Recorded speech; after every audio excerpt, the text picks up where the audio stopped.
Welcome to the No Quit Living podcast. Our primary objective is to motivate and inspire our listeners to never quit. The reality of life is simple. We all fall. We all fail. At times, we get knocked down. The question is, do we get back up? Are we stronger? Are we better prepared to attain the maximum of our potential? Thank you for joining our No Quit tribe. As you go for your greatness today, never quit.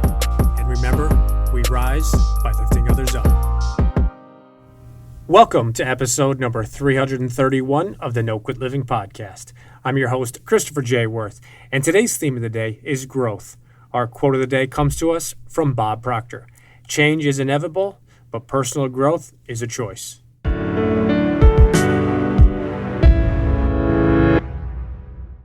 If you know of any schools, teams, or companies that are looking to bring in any speakers, either virtually or in person, please let us know. You can shoot me an email at chris@noquitliving.com.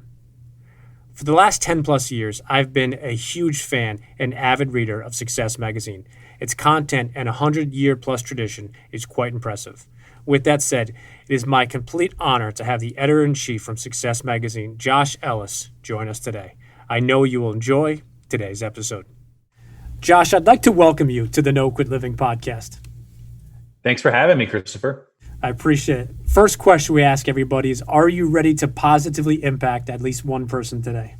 Hopefully at least one. And hopefully it's my wife too. But beyond that, many more. Let's go for many, many more. That is the number one goal of our show, is to impact people. And with that said, the objective of our show is to motivate and inspire listeners to never give up. And I was curious if you yourself have either a no-quit story or perhaps a challenging time where you could have given up or given in, but you didn't. Yeah, so we were talking before we started, you being a fan, a reader of Success Magazine, about a really challenging time in my career and just early 2018 when the magazine, like a lot of print magazines are doing right now, had to go through a restructuring. It's a challenging time for that medium. We've luckily bounced back, but it involved, having to say goodbye to some team members and really not having a lot of assuredness about what the future was. And so I was in the dumps for a while, and it ultimately came to me to help guide us through it, and nobody else was going to do it but me, as the person in charge of our content. And so I had to suck it up and push through and make sure that our magazine, which has been around since 1897, continues to live on, and so find some creative ways to keep it alive. And the hardest part was parting with those teammates who were really friends of mine. And so, just found ways to keep the professional ties alive where I could. A lot of those people freelance for us today.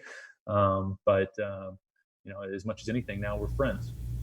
I appreciate you touching on that. And as we were talking about, I've been a fan of Success Magazine for so many years now. And I love the content of just the whole perspective of success, business, life, personal development, all those fun topics that we talk about here. Yeah. But have to flip the question back to you is, what was it during those difficult times? You obviously described, certain relationships and things, but what was it that you were doing on a day-by-day basis that kept you going during those difficult times? And the reason I ask that is, since then, through this pandemic and now, is we're all dealing with some difficult times. So was there maybe one or two ideas or suggestions you might be able to share with our listeners?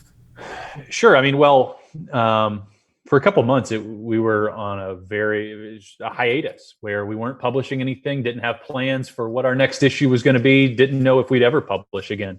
And we ultimately, what it came down to was creating a plan. We knew that in a perfect world, we wanted to keep the magazine going and get it back to, financial strength and, continue the legacy. But it wasn't going to happen. The magazine doesn't publish itself if somebody's not leading it and putting it together, then it doesn't get printed and it doesn't get shipped. And people don't get to read it, and they don't get the positive,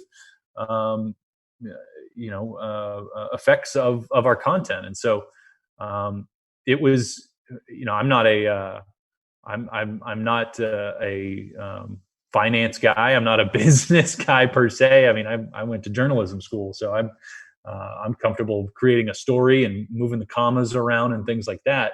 But it was, what it took was diving into something that I wasn't necessarily comfortable with to create a plan to get us back to operational, that we could fit within a budget that would allow us to grow from and continue on. And so, luckily, a few years later, we're doing much better and in a strong place. But I think that the lesson from that was, if it's an old Jim Rohn saying, if you don't change, nothing will change. So the thing is that I had to, get uncomfortable, pursue activities that were out of my wheelhouse, along with some of our other, the C-suite and accounting people, things like that, to make it happen. Because without some stewardship, it never would have. I think you hit some really important things, and I love that perspective of that Jim Rohn quote and the importance of getting uncomfortable. And you have to do things out of your normal sweet spot. And I think that's where so many people, obviously it's called the comfort zone for a reason, but all the greatness is when you step out of it. So, interesting question for you. As the editor-in-chief of Success Magazine, how do you personally define success, or what does success mean to you? I think it's growth. So there's several factors that we have, considered over the years. If you've been reading the magazine for a while, I know you have, Christopher.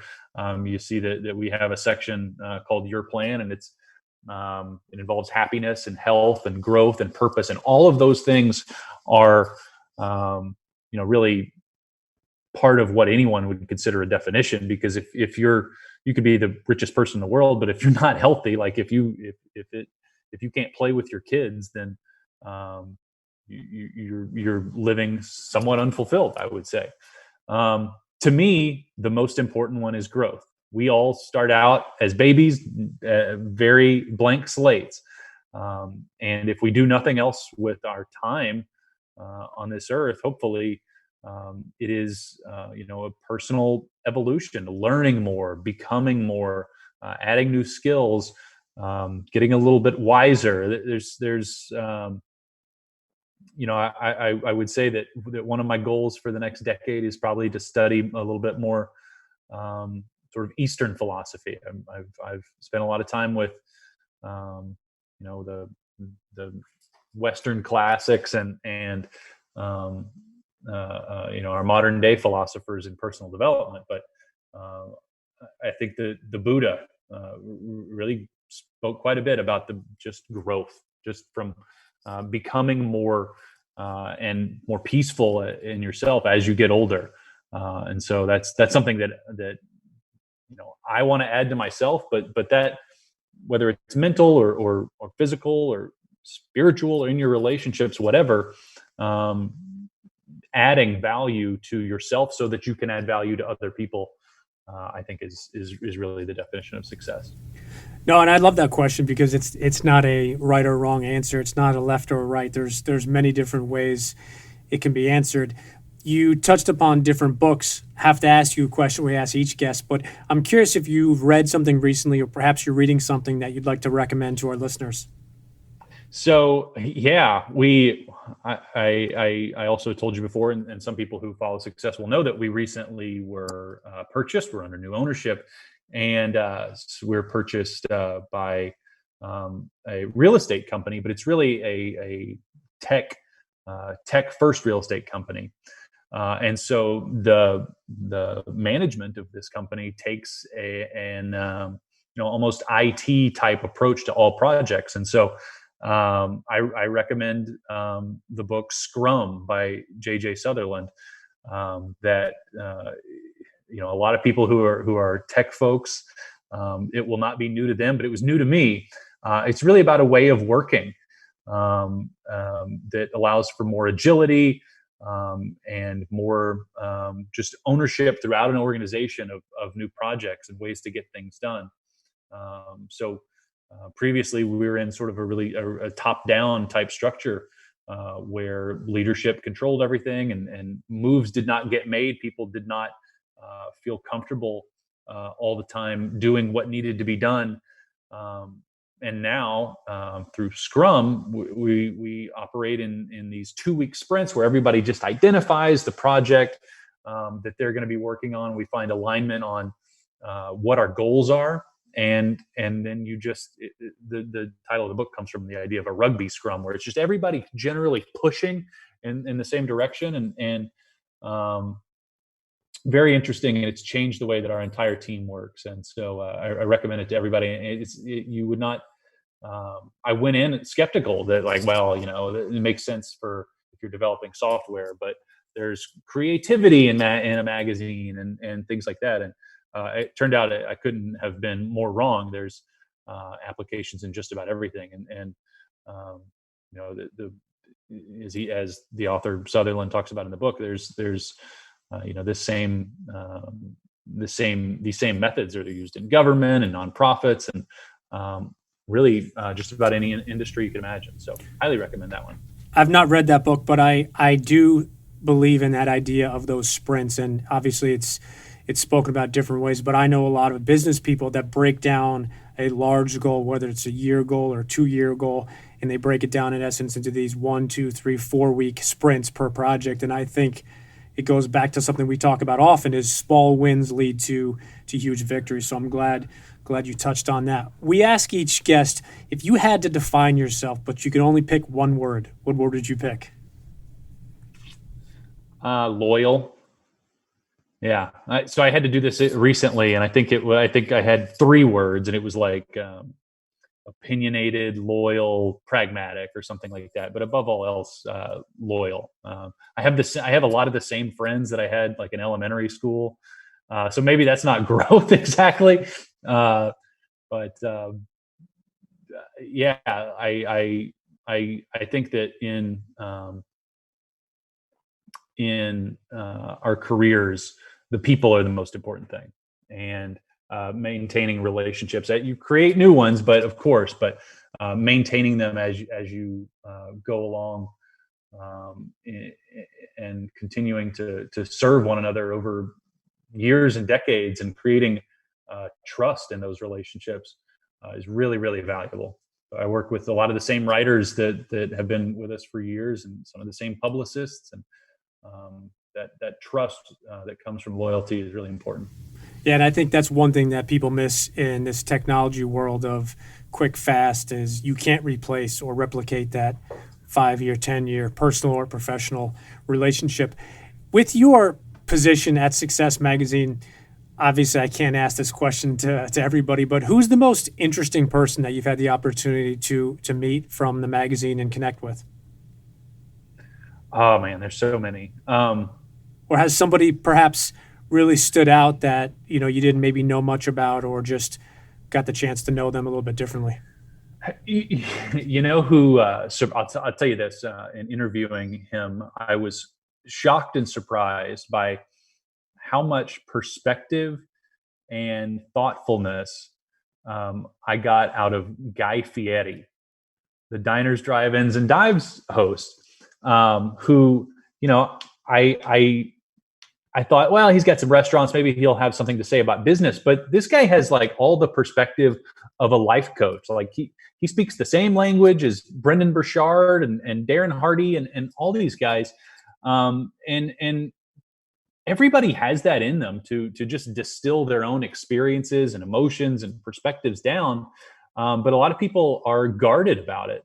And so, that's one that comes to mind quickly. But there's been a lot of people over the years who you're like, wow, I just did not know that he or she spoke that language. And the main thing that I would say unites them is vulnerability, and a willingness to explain the challenges that they've had in their lives, and kind of open up, what they were thinking and what they're going through emotionally during it all. And when you do that, people can identify with it and hopefully learn from it and create their own growth. I really appreciate you expanding on that answer, and obviously that was a little bit off the cuff. But what you said, I think, is really important. Is people can relate to it, and the vulnerability perspective is, I think, often overlooked. That people look at it as a weakness, and I think it's a complete strength. And obviously, using the word of Success Magazine, the most successful people from all walks of life are the ones that have failed more often than not. And I just put out a post a week or two ago about, Thomas Edison failed 10,000 times. Michael Jordan missed over 9,000 shots in his career. And that sounds, somewhat hokey, but the reality is the two of them and many others kept on coming back. They learned. They didn't stay down. They got knocked down. So maybe a difficult question, but how do you define within your magazine what you've learned, the correlation or the relationship between success and failure? Well, you're absolutely right that they're linked. The thing about, we cover entrepreneurship in great detail, and the thing about it is, like, you only have to be right once as an entrepreneur, and so many of the people who we profiled over the years had a lot of bad ideas and a lot of poorly executed ideas, but they learned something through every one of those companies that they started that failed, or side hustles that they started and failed. They learned something either about themselves or about the market or about the particular industry that they wanted to challenge, and they always got better. And so I think that's the great lesson, is to not let failure go to waste, because it always is instructive to the next step. Speaking of Jim Rohn, earlier you shared a quote. One of my favorite quotes by Jim is, "You are the average of the 5 people you spend the most of the time with." If I had the ability to have you have dinner with any 5 people, dead or alive, and you could level up, what 5 people would you choose? Oh man. I would start with, like, my dad, who's gone now. But we learned so much from our parents about who we are and who we become. So in retrospect, he's been passed for 4 years, and you think of so many questions that you never had in the years that you were with someone. And then beyond that, I would for professional reasons, I would want to talk to some of the people who helped shape our magazine. Our founder, Orson Swett Marden. I would want some clarity about what the original purpose of it was, and then I would trace that through with some other dinner guests, like Napoleon Hill, who was involved with Success Magazine over the years, and other editors like Og Mandino. And I think just connecting that sort of timelessness of the values would help inform me to do a better job today and in the future for all of our readers. So that brings me up to 4, right? They could be living also. Yep. All right, I better get my wife there, and because she'd be upset especially if we're going to a nice restaurant. So, does your wife support the whole Success Magazine? Is she an active reader? She is an active listener to me talking about it. She definitely reads the stuff that I recommend to her, and has some great ideas too. That was a loaded question, so hopefully you'll make her listen to that part of the interview. We're going to switch over to what we call our hot seat questions, some fun questions, and the only request we have of you is you spit out the first thing that comes to mind. Oh no, okay. Last meal, what do you pick? Cheeseburger. Favorite smell? Freshly mowed grass. What's your favorite sport? Football. Favorite team? Dallas Cowboys. All-time favorite movie? Jurassic Park. Do you have an all-time favorite author? No. What's the favorite app you have on your phone? Watch Me Grow. We get to peek in on our daughter's daycare. So if I have a few minutes to pass during the day, I check that out. What's the background picture on your phone? Wife and daughter. She was a little baby. Do you have an all-time favorite book? Modern Romance by Aziz Ansari. And do you have an all-time favorite quote? You'll get all that you want in life if you help enough other people get what they want. Zig Ziglar. That's one of the all-time greatest quotes ever. Before we went live, you had spoke about a hustle editor position that you have coming up, and wanted to just give you the opportunity to briefly expand on that quickly. Yeah. So success is opening up the floodgates to anyone, including our most avid audience members. We are in the process of putting together an editorial board. Whereas, as I mentioned, like I live in Texas, I read Texas Monthly, and they have a barbecue editor and a taco editor and a country music editor. They cover Texas. We cover personal development and entrepreneurial growth and things like that. So we're building an editorial board with a money editor and a sales and marketing editor and a people editor and a lifestyle editor. And one of those verticals that we're looking for somebody to head up is hustle. Which would include things like side hustles in growing, getting a startup off the ground, but also personal growth and goal setting and goal achievement. We're looking for somebody who has some DIY in them, who the kind of person who sets goals and takes them down, and who other people, your friends, your family, ask you for advice and how you did it, and turn to you for motivation and inspiration. So it's a great opportunity for somebody to host a podcast, write a column in the magazine. It's a 124-year-old legacy magazine. So these opportunities, are few and far between, to share your voice with our millions of people in our audience, and really, really grow in your your voice and in your the value that you're bringing into the world. What's the best way for them to do that? Go directly to the website, or? So there is a short link. It is success.com/hustle-editor. I appreciate that. Over the last year, we've obviously had our challenges within not only the country, but the world. And I'm curious, based on who you are and your position at Success Magazine, are there maybe one or two people that you'd like to recommend that put out really positive, uplifting material or information on social media that you'd like to recommend to our listeners? Our chief storytelling officer and new lifestyle editor is Kendra Hall.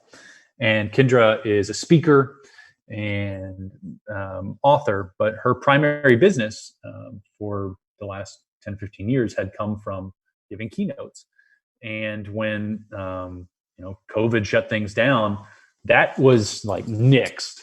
There's now some people are doing virtual events, but those don't quite pay the same. And she had just made a big gamble with her family, and they moved to New York. And so it was a scary time for her. And around that time, the opportunity with Success came up for her.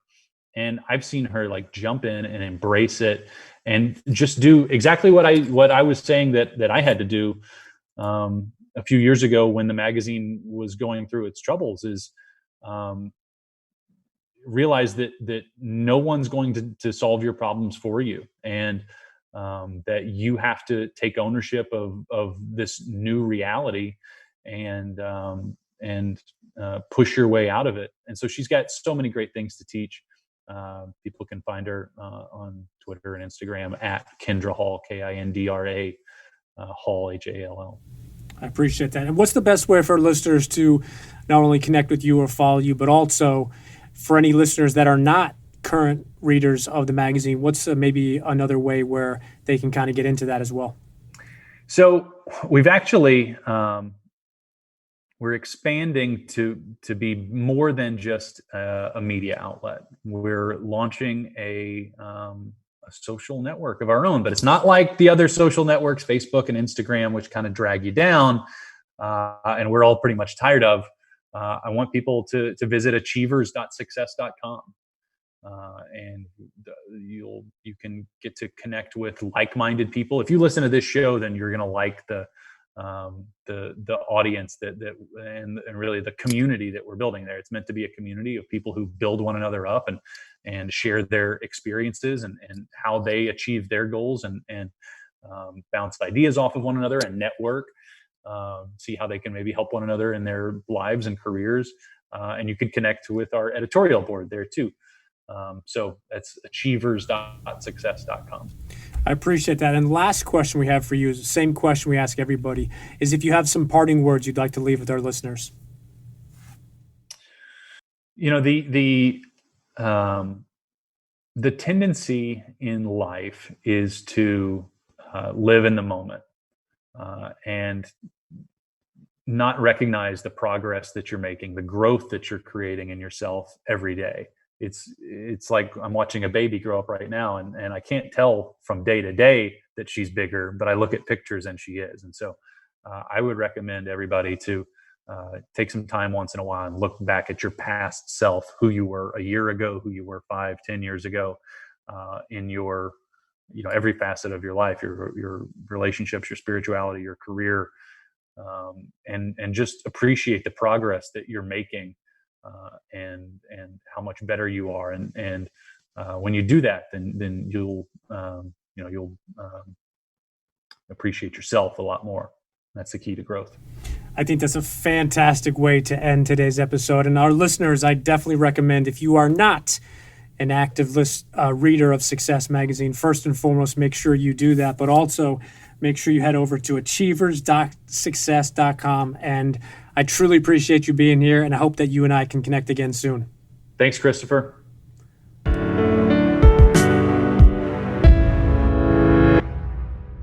Thank you for listening to episode number 331. Josh touched upon some really great things today. One thing he mentioned is how important it is to take ownership and how nobody will just solve our problems or our challenges for us. Josh's definition of success focused on growth, and I thought that was spot on. In his parting words, Josh suggested that we look upon our past and appreciate the growth as well as our progress. So my challenge to you today is just that. Don't take your eye off the ball or the end result, but make sure you acknowledge your growth and appreciate where you have come. And remember, we rise by lifting others up. And lastly, to our listeners, thank you. We truly appreciate your time, and we hope our episodes inspire you to keep on attacking life and never giving up. To quote Dr. Norman Vincent Peale, it's always too early to quit.